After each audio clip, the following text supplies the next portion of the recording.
Lợt đa rồi thì ở đây lớp luôn nha na tao về nhanh nhanh cho nó đua bọc anh năng đua tự dưng mà tàu phụ rồi chờ để làm tàu nhỏ này mọc xấu ô cái này thôi nguyên sai giá rồi xài thì nó cuốn tôi muốn sai phần nào hả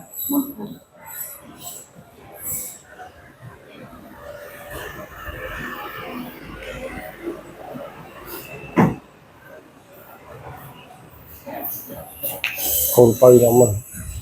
ừ cái lò hả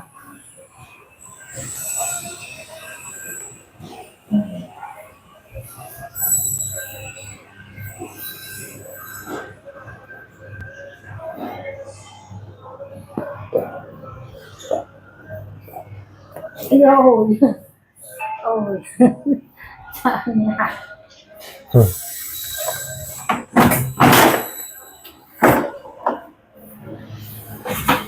coi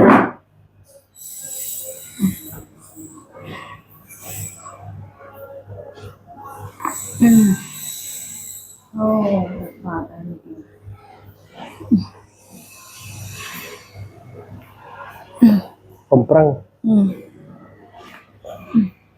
mặc trâu tỏ đầy lời cổ tỏ đầy ây dồi đặt chết ôi dồi ôi ôi lên rồi ăn đấy hả chọc sư mà ây dồi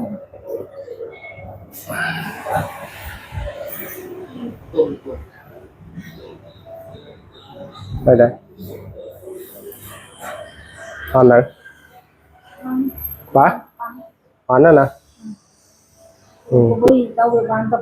thì môn trong này bánh đá riêng là sma đây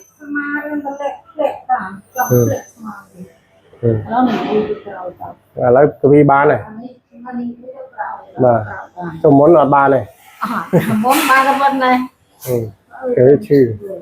cái chữ đó mà khai bạn mà đâu nó cũ